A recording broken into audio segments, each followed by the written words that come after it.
નમસ્કાર દર્શક મિત્રો, સ્વાગત છે આપનું ઓનલાઈન ગુજરાત ન્યૂઝમાં. હું છું રિપોર્ટર કૌશિક. ગુજરાતના મંદિરોના કેમ્પેન હેઠળ આજે આપણે આવ્યા છીએ સુરેન્દ્રનગર જિલ્લાના પાટડી શહેર ખાતે, જ્યાં ઐતિહાસિક એવું શ્રી શક્તિ માતાજીનું પ્રાગટ્ય સ્થાન અહીંયા પાટડી ખાતે આવેલું છે, જેમાં ચૈત્ર વદ તેરસનો અહીંયા ખૂબ જ રૂડો મહિમા છે, જ્યાં માતાજીના અંતર્ધ્યાન તિથિ નિમિત્તે અહીંયા શોક દિવસની ઉજવણી કરવામાં આવે છે, જેના ભાગરૂપે આજે માતાજીના દર્શન કરવા માટે હજારોની સંખ્યામાં ભાવિક ભક્તો ઉમટી પડ્યા છે. અહીંયા ભોજન પ્રસાદનું અને સુંદર આયોજન કરવામાં આવ્યું છે. આપણી સાથે હાલ રસિકભાઈ પટેલ હાજર છે, તે આપણને સંપૂર્ણ વિગત આ કાર્યક્રમ વિશે આપશે. Thank you. નમસ્કાર સાહેબ, શું નામ છે આપનું? રસિકભાઈ પટેલ. રસિકભાઈ, આ કયા માતાજીનું મંદિર છે, કઈ જગ્યાએ આવેલું છે?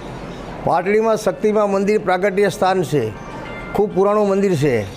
મંદિરનો શું ઇતિહાસ છે અને સ્થાપના ક્યારે કરાઈ છે? મંદિરનો ઇતિહાસમાં તો 948 વર્ષ પહેલાં માતાજી પ્રગટ થયા એમ કહે છે, અને આ ખૂબ આસ્થાનું કેન્દ્ર ગણાય છે માતાજીનું, અને ખૂબ દૂર દૂરથી લોકો દર્શન કરવા આવ્યા છે. અને આજે ધાર્મિક ઉત્સવમાં નવરાત્રિનો માતાજીનો પ્રાગટ્ય સ્થાન અને માતાજીનું આજે અંતર્ધ્યાન, કાર્તિક સુદ તેરસે આજે માતાજીનું અંતર્ધ્યાન તિથિ કહેવાય. અહીંયા બે મહાન આત્માનું મિલન થયેલું, શિવ અને શક્તિ. હા, ચૈત્ર વદ તેરસ. અને માતાજી અહીંથી નાનું સ્વરૂપ કરીને માતાજી ધામા અંતર્ધ્યાન થયેલા, એ આજે તિથિ. અને બંને મંદિરો સંયુક્તથી આ પ્રસંગ ઉજવે છે અને ધામધૂમથી પ્રસંગ ઉજવાય છે. ખૂબ દૂર દૂરથી લોકો આજે દર્શન કરવા આવે છે પાટડીમાં. કેવા કેવા ધાર્મિક ઉત્સવો આજે યોજાઈ રહ્યા છે?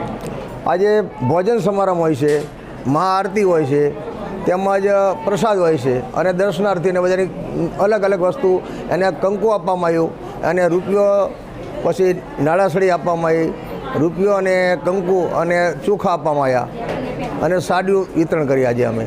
બીજા કેવા ધાર્મિક ઉત્સવો મંદિર ખાતે યોજાય? બીજામાં નવરાત્રિ થાય છે, અને 56 ભોગનો અણકોર ભરવામાં આવે છે. આજે આશરે કેટલા ભાવિક ભક્તો જોડાયા છે? આજે આશરે અંદાજે 8 થી 9 હજાર માણસ દર્શન કરી જેવું લાગે છે. 5,000 માણસનો જમણવાર છે અહીંયા આજે.